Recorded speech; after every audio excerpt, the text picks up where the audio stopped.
This is our ocean and our cryosphere, the frozen parts of the world. They shape our identities, our way of life. They sustain us and determine our future. But we are changing our planet in profound ways. Human-induced climate change is affecting the ocean and cryosphere and the way they support our lives, impacting our land use, industry, energy systems, urban areas, and infrastructure. In mountain regions, melting of glaciers and thaw are increasing hazards and threatening safe water supplies. Extreme events in coastal regions are becoming more severe. Melting glaciers and ice sheets are causing sea levels to rise. As our ocean absorbs heat and carbon dioxide from the atmosphere, sea temperatures are rising and water chemistry is changing, threatening the marine life we depend on. The IPCC Special Report on the Ocean and Cryosphere in a Changing Climate presents the latest knowledge and opportunities to address the challenges we face today and in the future. We are starting to adapt to unavoidable changes. Reducing greenhouse gas emissions further protects our livelihoods. Together, we can build a sustainable and equitable future for all. Our future is in our hands.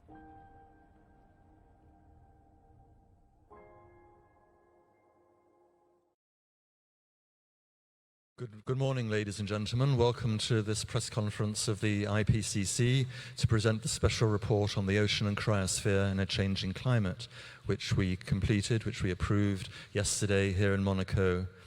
I'd like to introduce the panel to you that will be presenting this report.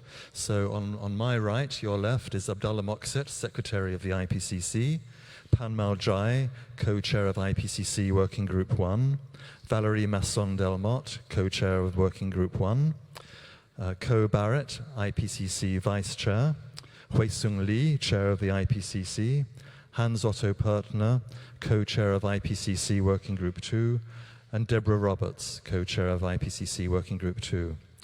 We're now going to present the report to you, and then, of course, we'll be happy to take your questions and reply to them.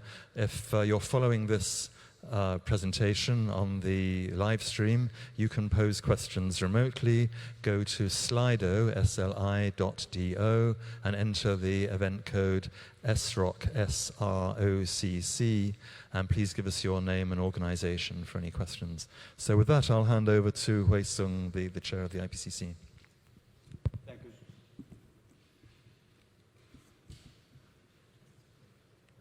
Thank you, Jonathan, for the introduction, and we are very happy to present you the outcome of this very important special report on oceans and cryosphere in a changing climate.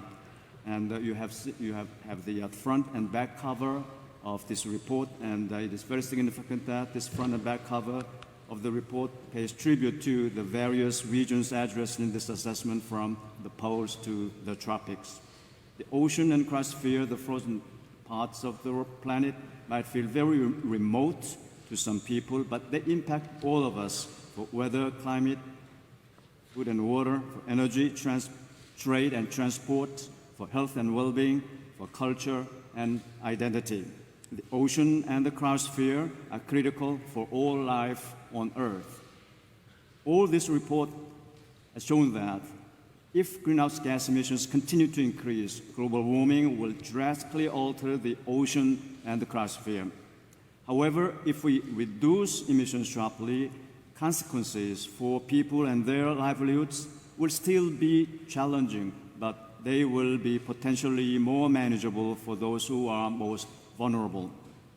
The report reveals the benefits of ambitious and effective adaptation for sustainable development. Conversely, there may be escalating costs and risks associated with delayed action. Our bureau members and also co-chairs has done a great deal of work to produce this report. I'm very happy to hand over our Vice Chair, Ko Barrett, for the next segment of our report. I think Abdullah's going to do the next bit. I'm sorry, Abdallah. Yeah. Thank you, Chair. The launch of the IPCC Special Report on Ocean and Cryosphere on changing climates is the conclusion of 2 years of hard work. The commissioning of this report came from government proposals, including the one coming from our generous host, the Principality of Monaco. This report builds on the completion of the two previous special reports. Special report on global warming of 1.5 degrees C and special report on climate change and land. Together, there is 3 special reports built and shows the most and mark the most intensive and ambitious period of IPCC 30-year history. These 3 special reports will build a foundation for the upcoming work of 6th assessment cycle, as well as the sensitivity report. This latest report was written by 104 authors coming from 36 countries. 19 are coming from developing country and economy and transition, more than half. 31 of the authors are women. What about the science base? More than 7,000 scientific publications were referenced in this report. And this report was improved thanks to more than 31,000 review comments received from experts as well as governments. Now I am pleased to hand over to Ko. Thank you, Abdallah. This report is unique because for the first time the IPCC has produced an in-depth report examining the furthest corners of the Earth, from the highest mountains and remote polar regions to the deepest oceans. We have found that even, and especially in these places, human-caused climate change is evident. This report documents the melting of high mountain glaciers and polar ice sheets, which contain the fresh water for our future. It documents the thawing of permafrost, which is the frozen foundation for communities and wildlife habitats of the North. It shines a light on coastal and low-lying areas where sea level rise and associated impacts threaten the lives and livelihoods of large segments of our population. And it documents the ways in which the ocean has been acting like a sponge, absorbing carbon dioxide and heat to regulate the temperature. But it can't keep up. Taken together, these changes show that the world's ocean and cryosphere have been taking the heat for climate change for decades. The consequences for nature and humanity are sweeping and severe. This report highlights also the urgency of timely, ambitious, coordinated, and enduring action. What is at stake is the health of ecosystems, wildlife, and importantly, the world we leave for our children. Now I'd like to turn to the co-chairs, who will take you into a deeper dive to the findings of the report. Pam Mao, I turn to you. Thank you, Ko. Melting glaciers, snow and ice in mountain regions are very visible symbols of climate change. A total of 670 million people live in high mountain regions. They are increasingly exposed to hazards and changes in water availability. Glaciers, snow, ice, and permafrost are declining and will continue to do so. Smaller glaciers, such as in Europe, Eastern Africa, the tropical Andes, and Indonesia are projected to lose more than 80% of their current ice mass by 2100 if emissions continue to increase strongly. As glaciers retreat and the snow cover shrinks, warm adapted plant and animal species migrate upslope. This changes species richness, warm adapted species increase, cold and snow adapted species decrease or eventually face extinction, especially without conservation. The retreat of high mountain cryosphere will continue to adversely affect recreational activities, tourism, and cultural assets. What is more, the retreat of great glaciers and the thawing permafrost increases hazards for people live in those regions. For example, through landslides, avalanches, and floods. Changes in water availability for households, agriculture, and energy will not just affect people in these high mountain regions, but also communities much further downstream. Limiting warming would help people to adjust to change in water supplies and limits risks related to mountain hazards. Integrated water management and transboundary cooperation provide opportunities to address impacts of these changes in water resources. Now I move from high mountain to polar region, hand over to my fellow co-chair, Valérie Masson-Delmotte. Thank you, my friend Pan Mao.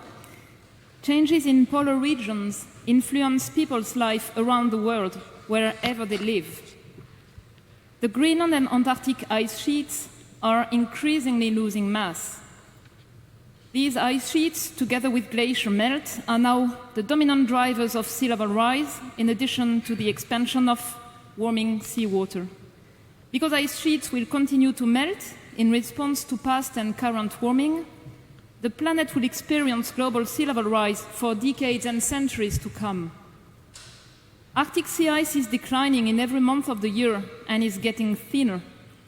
If global warming is stabilized at 1.5 degrees Celsius above pre-industrial levels, the Arctic Ocean would be ice-free in September, the month with the least ice, only once in every 100 years. But for global warming of 2 degrees, this would occur up to 1 year in 3. Permafrost, frozen soil and rock, is thawing, with the potential of adding more greenhouse gases to the atmosphere. Even if global warming is limited to well below 2 degrees, around 1/4 of the near-surface permafrost will thaw by 2100.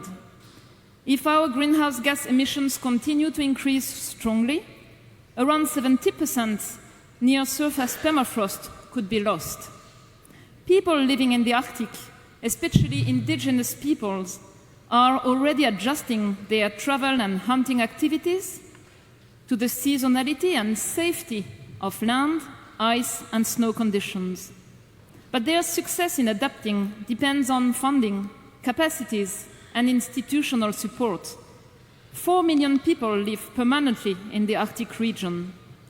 And small island developing states are home to 65 million people. 680 million people live in low-lying coastal zones, and this will increase to a billion people by 2050. They are vulnerable to sea level rise and coastal extreme events. During the 20th century, the global mean sea level rose by about 15 centimeters. It's currently rising more than twice as fast, and the pace will further accelerate, reaching up to 1.10 meters in 2100 in projections, if emissions are not sharply reduced. Sea level rise will also increase the frequency of extreme sea level events, which occur, for instance, during high tides and intense storms. Many low-lying coastal cities and small islands, as well as deltas, will be exposed to risks of flooding and land loss annually by 2050. Without major investments in adaptation, they would be exposed to escalating flood risks. So what can communities and cities at the coast do to adapt? The scientific literature addresses various adaptation approaches, including protection, for instance with dikes, accommodation with flood-prone buildings and early warning systems, the importance of conservation and restoration of wetlands and coral reefs for ecosystem-based adaptation, coastal advance, and planned relocation if safe alternative localities are available. The report notes that people with the highest exposure and vulnerability are often those with lowest capacity to respond. And we are now moving from coasts to ocean with my fellow co-chair and friend Hans. Thank you, Valerie. Marine life is already being affected by warming and changes in ocean chemistry, which impacts on the people that depend on it. To date, the ocean has absorbed 90% of the heat in the climate system. It will take up 2 to 4 times more heat than between 1970 and the present by 2100 if global warming is limited to 2 degrees, and up to 5 to 7 times more at higher emissions. Warming in the ocean reduces mixing between water layers and therefore limits the supply of oxygen and nutrients for marine life. Marine heat waves have doubled in frequency since 1982 and are increasing in intensity. They are projected to further increase in frequency, duration, extent, and intensity. Their frequency will be 20 times higher at 2 degrees warming compared to pre-industrial levels. They would occur 50 times more often if emissions continue to increase strongly. They are especially harming warm water corals, kelp forests, and the distribution of marine life. By absorbing human-induced carbon emissions, the ocean is becoming more acidified. This is already making it harder for some marine species to build their shells and skeletons. The ocean has taken up between 20 to 30% of these carbon dioxide emissions, reducing global warming, and continued uptake will exacerbate ocean acidification by 2100. An ocean that is warmer, more acidified, and losing oxygen has implications for marine life, its distribution, and productivity. Changes in the ocean cause shifts in the distribution of fish populations. This has reduced the global catch potential in the fisheries. In the future, some regions, notably tropical oceans, will see further decreases, but there will be increases in others, such as the Arctic, at least transiently. Communities that depend highly on seafood may face risks to nutritional health and food security. In addition to cutting greenhouse gas emissions, reducing other pressures, such as pollution, will further help marine life deal with changes in their environment. Policy frameworks such as fisheries management and marine protected areas offer opportunities for people to adapt to changes and minimize risks for our livelihoods, while enabling a more resilient ocean. And with that, I hand over to my fellow co-chair, Deborah Roberts. Thanks so much, Hans. What we see is that human-induced climate change has a major footprint on the systems we depend on, from the top of the mountains to the depth of the ocean. These changes will continue for generations to come. This new IPCC special report highlights the urgency of prioritizing timely, ambitious, and coordinated action to address widespread and enduring changes in the ocean and cryosphere. It provides the best available scientific knowledge to empower people, communities, and governments to tackle the unprecedented transitions in all aspects of society, including energy, land and ecosystems, urban and infrastructure, as well as industry, that would be needed to deliver on the Paris Agreement. The report gives evidence of the benefits of combining scientific with local and indigenous knowledge to develop suitable options to manage climate change risks and enhance resilience. This is the first IPCC report that highlights the importance of education to enhance climate change, ocean, and cryosphere literacy. The more decisively and earlier we act, the more able we will be to address unavoidable changes, manage risks, improve our lives, achieve sustainability for ecosystems and people around the world, both today and in the future.